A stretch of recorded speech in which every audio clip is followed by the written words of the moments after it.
Welcome everyone, and thank you for joining us today for this executive panel discussion on the theme Beyond Compliance, How to Turn Regulatory Risk into Business Resilience. We'll talk about what compliance risk means for the boardroom, and we will see whether intelligence and good governance can help turn compliance from an obligation for companies into a competitive advantage. I'm Paulo Lanier, Expert Services Director at Enhesa, and for this discussion, I'm delighted to welcome three eminent guests who will have a lot to talk about today's subject. First of all, I'm honored to welcome Peter Schramer. Peter is Enhesa's CEO. He has spent 30 years building businesses. He's an engineer who became an entrepreneur, and he thinks about compliance as a strategist, seeing compliance not as a cost to manage, but as a capability that either gives you an advantage or leaves you exposed. He's been leading Enhesa since 2019. I'm also extremely pleased to have Mary Foley with us. Mary is our Expert Services Strategy Director, and if you've read anything on Forbes about regulatory strategy in the last few years, you've probably read her. Mary works directly with compliance and sustainability leadership at some of the world's largest companies, with a background in consulting, ISO certification, SaaS, and risk management. She has 30 years of experience in this space and a very clear view of where organizations are getting it right and where they are not. And finally, our third very special guest is Laurent Marcelis, our Chief Financial Officer. Among his achievements, Laurent built a company from 10 people to a stock market listing. He's integrated 11 acquisitions across 33 countries and led an IPO. In his previous role, Laurent also took on CSRD responsibilities, which turned to be the link to compliance and sustainability, and the reason why he joined Enhesa. Laurent will bring us the financial lens in our discussion. But before we kick off, a bit of housekeeping. This discussion is pre-recorded. Towards the end, our speakers will address questions that you submitted when you registered. We will also warmly welcome the new questions that you may have while listening to this conversation. Please use the chat box to pose your questions. We will definitely get back to you following the discussion. Now, Peter, Mary, Laurent, if you're ready, let's get into it. With 20 years in the business of helping global groups with their regulatory compliance programs, I've seen a lot of professionalization, but also an increasing complexity in this area, with an inflation of regulations and very varied approach across the globe, especially among regulators. This, of course, creates important challenges for international companies. So, Peter, I'd like by starting and ask you how the topic of regulatory compliance is considered in the boardroom. Has the risk conversation changed at all in that regard? And are you noticing things that the board is asking for now that it wasn't 3 years ago, for instance? No, thanks, Paul. Thanks for the opportunity. For sure. Time has changed. Let me first explain what a board is all about. The board is one of the critical stakeholders in the business. They represent the shareholders and they have a fiduciary responsibility. What does that mean? They have the highest legal standard of care. So not a joke, right? Boards hate surprises. Positive surprises as well as negative surprises. Unfortunately, I have to admit that they hate negative surprises more than positive ones, for sure. But the board functions best when reliability, predictability, and rigor are part of the day-to-day operating rhythm. What does this now actually mean if you relate that to the topic of today? First of all, defensibility. Is what we do defensible, risk-weighted, and decision-ready? Secondly, predictability. Do we know what comes our way? Thirdly, The supreme surprise. FOMO. The fear of missing out. Not knowing what you don't know. That's a real surprise. Fourthly, how do we deal with so many stakeholders? This kind of multi-stakeholder complexity. There are investors, consumers, customers, suppliers, NGOs, regulators, and last but not least, the large internal universe. So the board is actually asking and requesting a governance structure that avoids surprises, that avoids over and under compliance, for the lack of a better word, and that can be defended towards all stakeholders. A real big change that I've seen over the past period is the eagerness for data.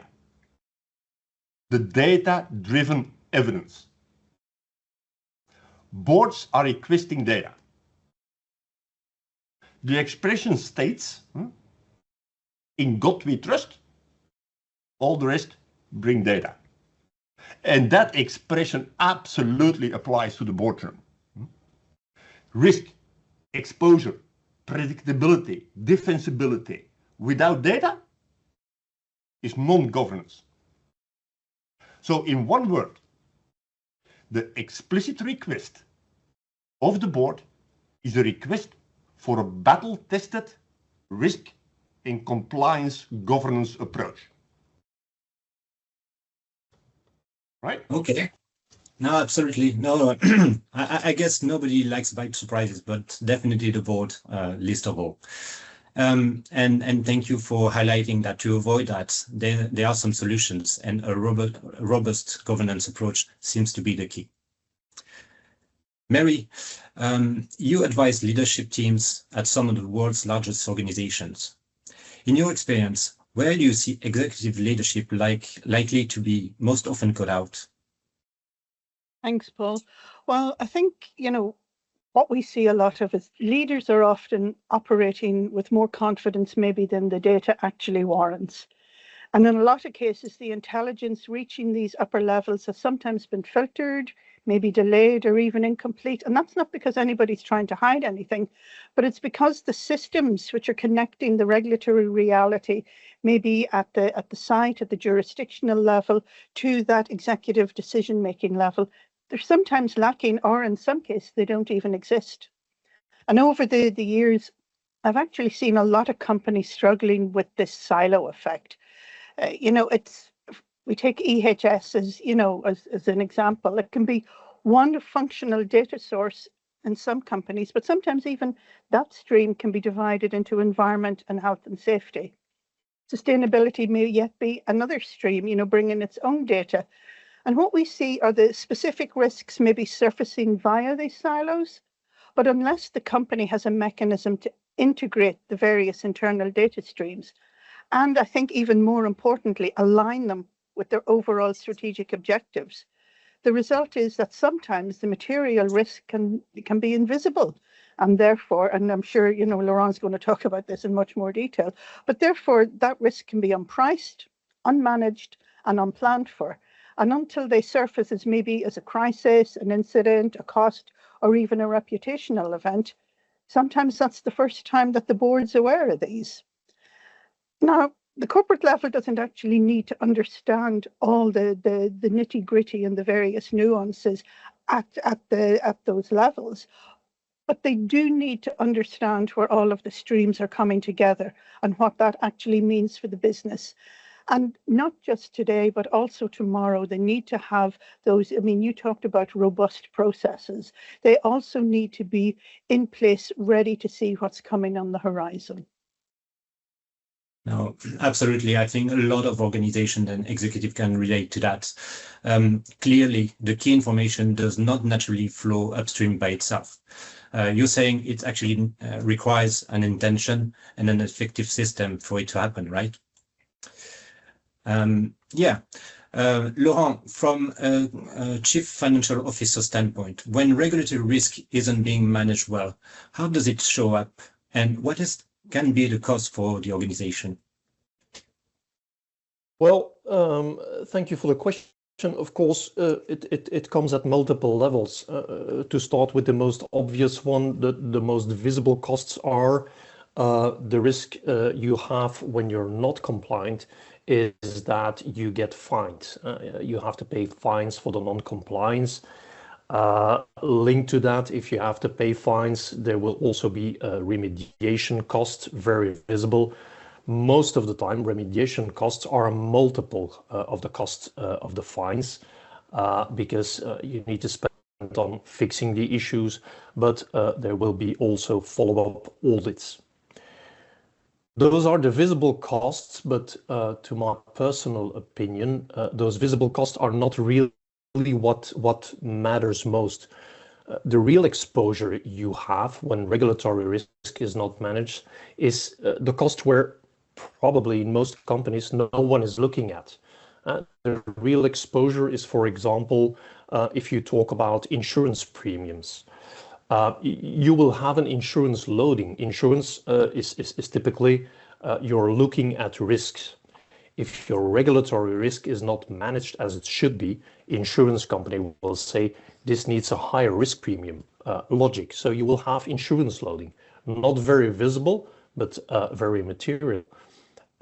It is clear that in transactions, M&A valuations, you will be affected, your valuation will be affected if you have undisclosed regulatory risk.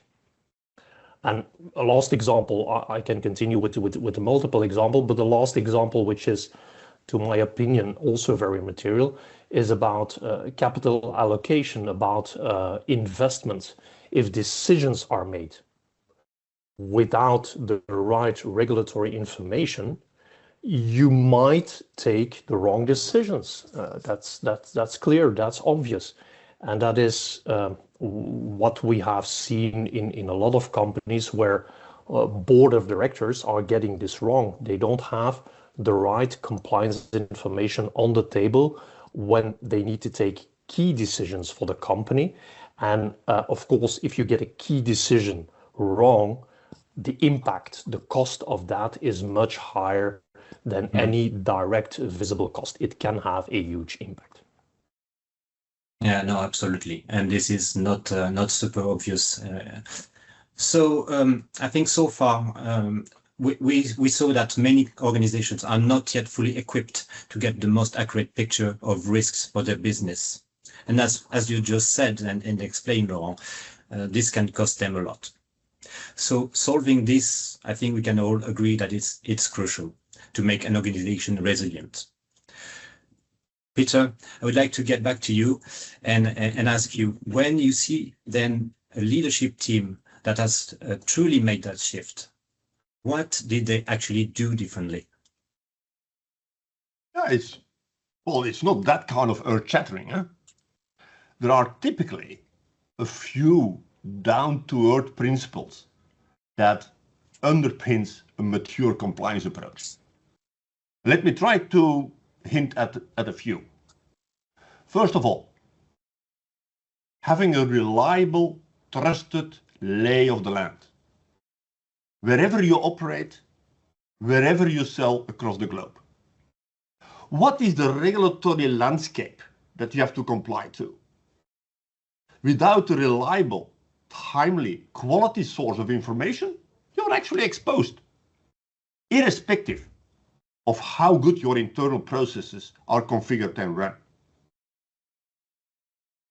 Secondly, what is actually relevant for you?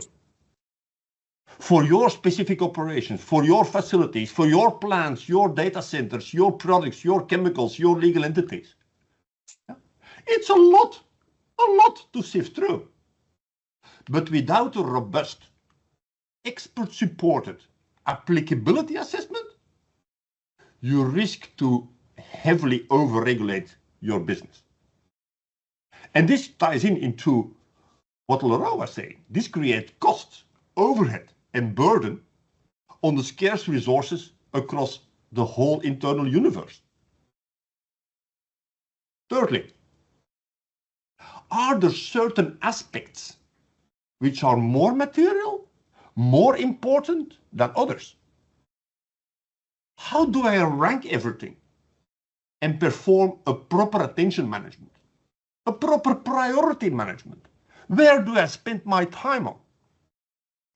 A materiality assessment considerably improves the risk versus effort balance within your organization. Like, for example, can you apply a Pareto rule? Can you actually reduce the risk with 80% with only the first 20% of effort? That's what a materiality assessment helps to achieve. And fourthly, Mary already alluded to that. Be prepared. Be prepared for what is upcoming. Looking over the horizon, understanding its applicability, assessing its materiality, taking into account its likelihood to be coming into effect, gives you and your organization time to anticipate and prepare. No rush, but also no surprises. A compliance cadence and engine that provides not only insight, but also foresight. When you combine all those 4 steps into an operating model, the trusted lay of the land, the expert-supported applicability, strong materiality, and being prepared for the future, when you combine all those 4 steps into an operating model, that ensures a robust governance approach. A governance approach which multiple stakeholders and functions in your business can trust and on which you can build for the future. These 4 steps actually create also the right kind of balance, the optimal balance between resource allocation at one hand and risk management at the other hand. Actually, best of both worlds, right? No, absolutely. Well, I think those 4 steps sounds really like the good recipe for success. Thank you so much, Peter. And related to that, Mary, to make that shift at leadership level, it sounds like a company needs the intelligence to actually reach the right people in the right form, doesn't it? In your opinion, what does that look like? What is working and what can break it?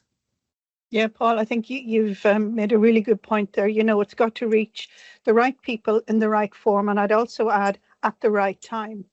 You know, so what I've seen is when it works, regulatory intelligence is embedded at all stages in the strategic planning cycle and not just presented as a compliance update after the fact.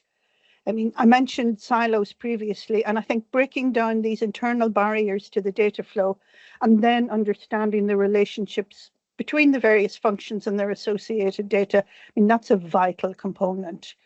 You know, sometimes we see that internal collaboration seems to be one of the biggest challenges, and it seems to be a much bigger challenge than it actually needs to be. You know, we've talked about resilience, you know, we've mentioned governance, but I think it's such an important point as more and more companies are being asked to provide evidence that they have this resilience and governance built in. And in these times of increasing uncertainty, it can be the difference between a company's survival or not. I mean, governance has been in the news quite a lot recently, and latest surveys have shown that out of the ESG, which I know we're going to talk about later, that governance is now becoming, you know, more and more of a talking point at board level. So how do you go about proving that you have this? You know, Peter mentioned, you know, your internal stakeholders and your external stakeholders. Well, you know, an excellent starting place is by having these transparent, robust, and effective processes. You know, and these processes then can gather, calibrate, and verify the various risk data. And more importantly, show that they know what it means in terms of business for stakeholder expectations. I think this is vital. Being able to, you know, Peter used the term defend it, defensibility. But this transparency is becoming more and more what stakeholders are looking for. And leadership teams are asking forward-looking questions themselves. What's coming? What does that mean for our markets and our model? And, really importantly, are we positioned to act before our competitors? And once the corporate team can point to this intelligence flow as being a dynamic, living and breathing entity, to me, that's what good looks like. And I think what breaks it is when the function is still framing its compliance status. Is still framing its output as a compliance status rather than real business intelligence. And this, to me, can indicate that the business still sees compliance, or, it's just been about revenue protection instead of what it can also be, which is to deliver strategic value creation. Yeah, I couldn't agree more, Mary. So many companies still see compliance as a tick-off exercise, I guess, or just a cost center and basically a burden, right? And not as a potential for competitive advantage. Now, Laurent, this shift requires some investment, of course, and investment requires a case. Could you please give us some tips to make a strong case to a CFO? Yes, of course, Paul, and I'm going to start with reiterating also what Mary just said. And we as finance professionals, CFO, talking about costs is our DNA. But I think when we're talking about compliance, we don't need to talk a lot about costs. That's not what really matters. We need to think about this in capital efficiency. That's a complete different approach and a completely different discussion. We talk about capital efficiency. We are looking at what risk are we carrying in the company, in the group, that we haven't priced. Where is there possible regulatory uncertainty creating an impact on the business, creating an impact on delay on certain investment decisions? But of course, also, I've been talking about insurance. It can be that we are over-insured, understand our risks, and that we pay too high premiums. So in this case, to my opinion, I don't see it as a cost. I would rather talk about it is a return on clarity, investing in compliance intelligence. If you do that, the company as a whole, the board of directors, can make faster decisions, better decisions. There will be fewer surprises. Peter has been talking about that, important to the board. You are in a stronger position talking to investors in an M&A. So there are multiple gains. So I think, to my opinion, talk about the positive side, talk about the benefits. Don't think in costs this incur. No, thank you very much. I think I heard you say invest in your capital efficiency. Well, I really like that. I think that really encapsulates the spirit here. Thank you very much. And Peter, I would like to ask you to make the case for us. When a leadership team has a genuine resilience in place, we said the intelligence, the foresight, the governance, what does the organization actually get back from that? Good point. What does the organization get back? In one word, business confidence. Actually, there are two words, but okay. Business confidence. Confidence in how you operate, how you place products on the market, how you source, use, produce, distribute substances, how you operate your sites, to what your overall business is exposed to. All that is under the banner confidence in how you operate. Secondly, confidence in what is coming your way from the outside. Because let's be honest, the reality is never static. Thirdly, confidence in pursuing new potential for your business. New markets, new segments, new acquisitions, new product lines, new alternatives new production methods, new transport modes, you name it. Confidence in pursuing new potential. It's important. And fourthly, confidence in responding to any inquiry from any stakeholder you can imagine. Being it an investor, we already talked about it, but also a regulator, a journalist, a supplier, a consumer, a client, a lawyer, an auditor, and the likes. You see how many stakeholders there are. Credible, off-the-shelf defensibility. Operating from a position in the known. And I still remember this kind of song of Alanis Morissette. You ought to know. That's exactly it. You ought to know. Yeah, probably I disclosed now that I'm getting old. Indeed. But business confidence is the ultimate payback for an organization. It translates in a series of positive outcomes, such as more positive energy, more result focus, much less stress and friction in your organization, innovation, creativity, better performance, positive attitudes, control and trust. All these positive outcomes that business confidence translates into. Actually, organizational confidence invokes the same outcomes as personal confidence. Exactly what a healthy, agile organization is looking for.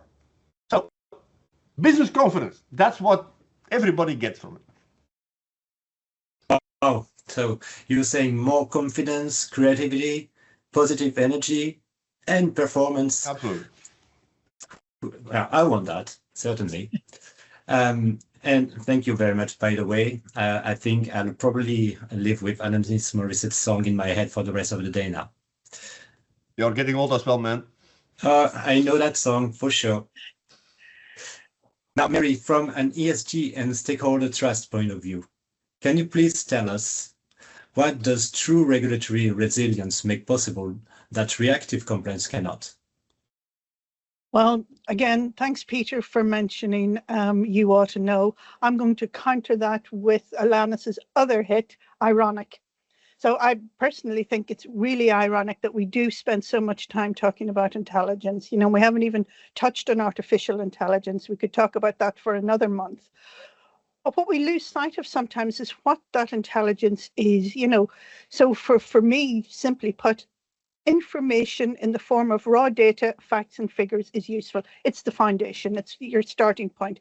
But intelligence is when you take it to the next level. It's when you take that information and you structure it, you analyze it, you interpret it, then you can make it actionable and impactful. You know, an intelligence that allows you to proactively engage with this wider stakeholder ecosystem. You mentioned ESG, you know, as we know, Paul, ESG is more about, you know, the reporting, the metrics that sit under ES and G. And compliance is a huge part of that.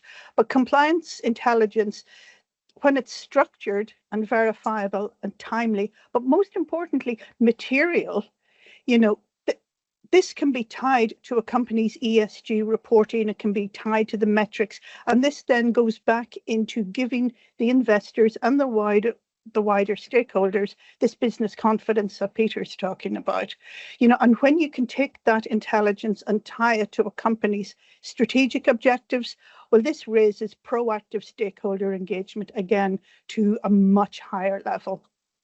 You know, and organizations with this genuine resilience, you know, built in, they're not waiting for investors or customers or regulators to ask them the questions. They're actually proactively bringing the intelligence to those conversations first. And that changes the dynamic entirely. You know, so from, you know, defending a position to actually shaping a position. You know, it protects reputation in the moments that matter most. You know, when, you know, God forbid, you know, an incident happens or a regulatory event hits a sector, then the organizations with this foresight, they're already positioned, while the more reactive ones are still scrambling to, one, understand it, and two, to respond to it. And we see it more and more around us. We're in times of regulatory uncertainty for a whole host of reasons. And again, that's another week's worth of discussions. But having this business confidence, that's based on all the things we've talked about, that really should be a given. Yeah, absolutely. Makes me think a little bit of a boat, really. You really hope that the skipper knows about the weather forecasts and also plans the route accordingly, right? So you really need to look forward and know what's coming up your way. Laurent, I also wanted to ask you from the financial side, how can you expect the return on resilience to materialize concretely? Let's talk in a few examples. Let's give some examples where there are clear returns. I talked about, before on the previous topics about insurance loading. It is clear that when your regulatory house is in order, that translates also automatically to lower premiums. That's an obvious one. A second one I can mention is in a transaction, M&A. If your regulatory house is in order, you will have faster due diligence. You will have fewer hidden exposure. You will have a better negotiation position, and that will probably result in fewer haircuts into your transaction.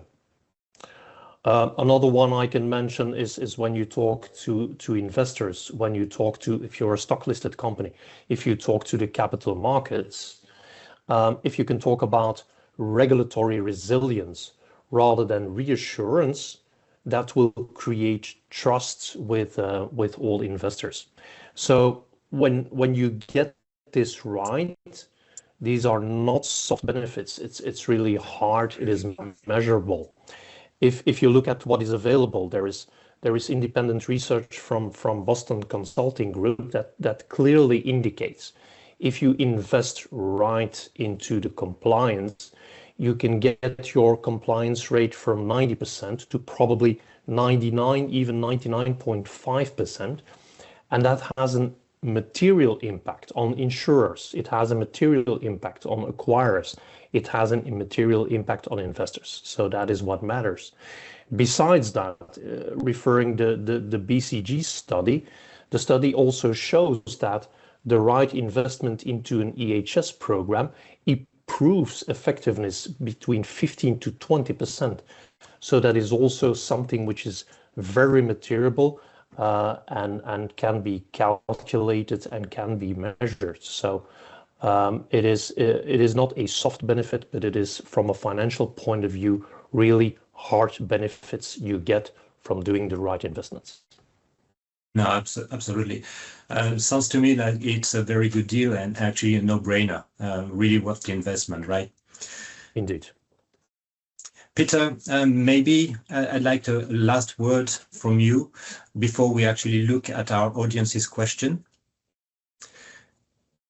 For the CEOs that are listening to us today, what would be the one action that you would advise them to take this quarter, for instance? Yeah, I hope they don't take one action only in a quarter, but besides that, everyone knows what EHS compliance is all about. Everyone knows what product compliance is all about.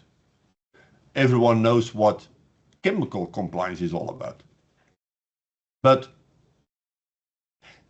do you know what the hardest thing is? The hardest things are those ones where no single function is responsible for. Mm-hmm.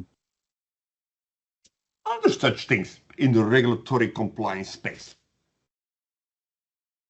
Yes. Corporate sustainability is exactly that. Corporate sustainability are regulations which apply to the company as a whole. to the company and its value chain as a whole. Everywhere it conducts business, even without physical or legal presence. So corporate sustainability is quite hard, especially because it is a shared accountability, a shared responsibility across multiple roles. It's across legal, HR, procurement, operations, supply chain. There is no single natural owner. That makes corporate sustainability really, really hard. Probably the hardest of all.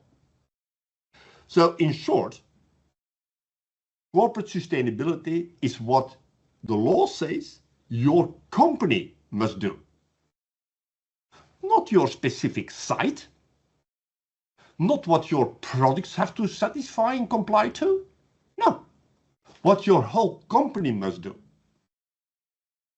And in the spirit of the business conference of a few minutes ago, the one word business conference of a few minutes ago, one CEO action of this quarter could be to try to understand how corporate sustainability is handled in your specific organization and which hidden costs and which hidden risks are associated to it. Right? Absolutely. No, that's a good one. Definitely. I think a lot of the people that are listening to that and many executives will be eager to go and assess that for sure. By the way, a little announcement to our listeners. If you would like to go deeper on everything we've covered, we are sharing a guide that Mary has written.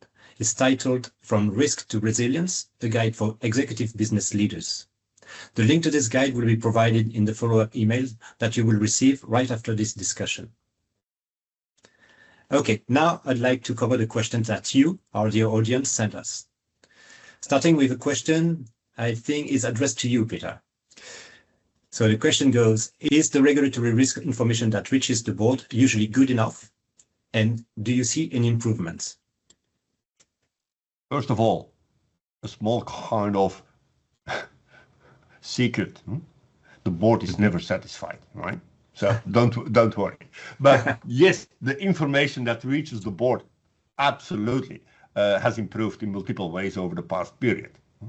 But are we there fully? Don't think so. Let me explain. What has improved over the past period? Several things. Typically in the past, from a periodic, backward-looking, lagging indicator reporting, such as incidents, fines, audits, towards a much more continuous and ongoing approach, like dashboards, horizon scanning, priority management, great. Secondly, from legal and compliance silos, and Mary already talked about that, towards a much more broader integrated enterprise view, which is great. Not just compliance status, but input for business decisions. From everything is as important to much more prioritization, much more priority setting and focus. From scarce data points to much more data-driven consistency across silos, across segments, across geographies. Quantum steps. Great.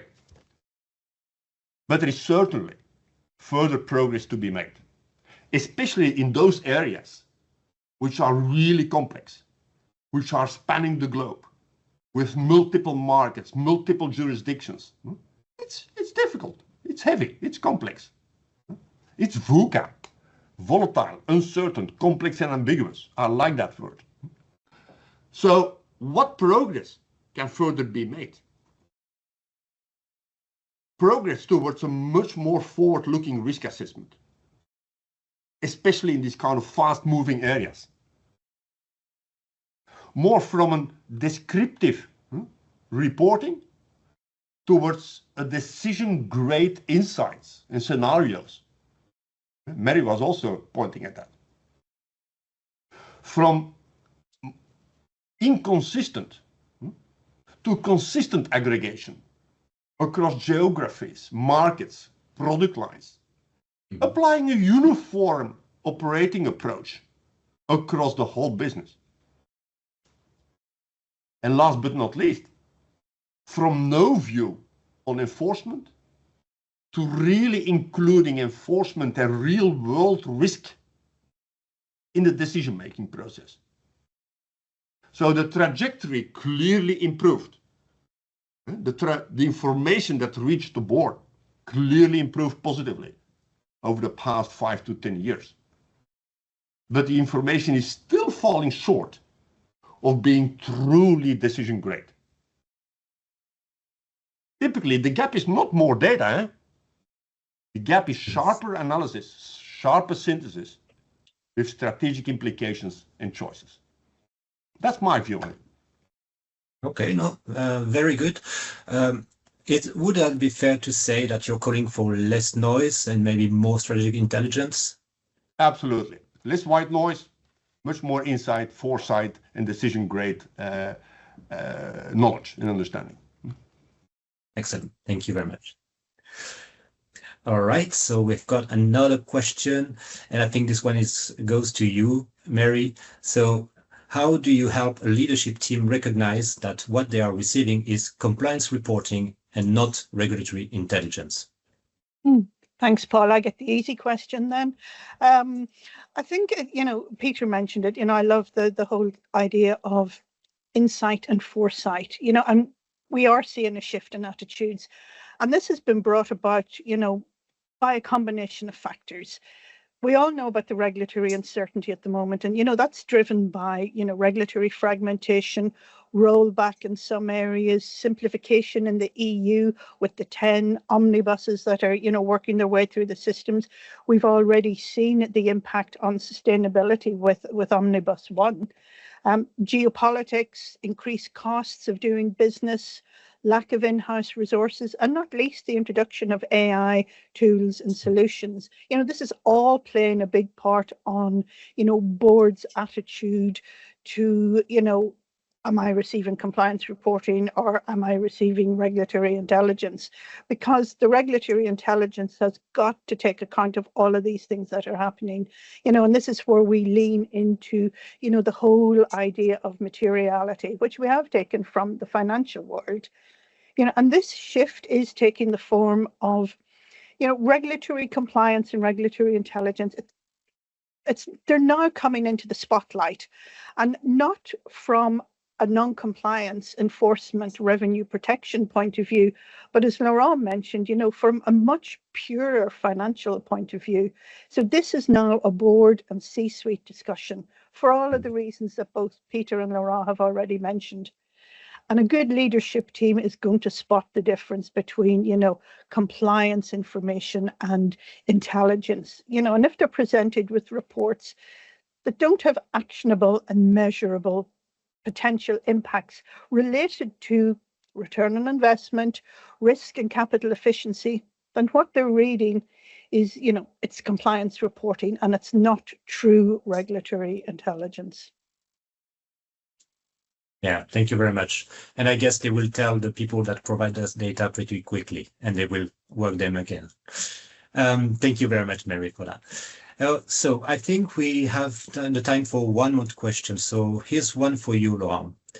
Do you notice a change in the conversation with investors when a company can answer regulatory exposure questions with intelligence rather than simple reassurance? Well, the short answer is yes, it is changing. I noticed change for the better, as far as I'm concerned. Where do you see the change? Suppose you're in an M&A transaction, talk about the same topics. In an M&A transaction, first, the past, it's of course not black and white, but the past, I would summarize, the approach was asking the question, are you compliant? It was more like ticking the box. Yes, they are compliant. No, they're not compliant. Positive evolution, that's certainly not the case in a transaction today anymore. Today it is more about show me what you know, show me what you don't know, that I can understand the risk. If you can answer to those questions, it's clear and obvious. You can close the transaction faster with a better valuation. That's clear. The same goes for investors, capital markets. The discussion, I see the discussion moving from more a risk perspective in the management, in the past, sorry, to capital efficiency today. So it's a more positive approach. And Mario is also talking about there's a lot of things happening in the world. It's important to see that for every regulatory shock that hits the sector, we need to be prepared. We need to have the intelligence. We need to have the information so that questions can be answered, that decisions can be taken accurately with the necessary information. So yes, a lot of things are changing. If I compare the past with the present, for me, for the better.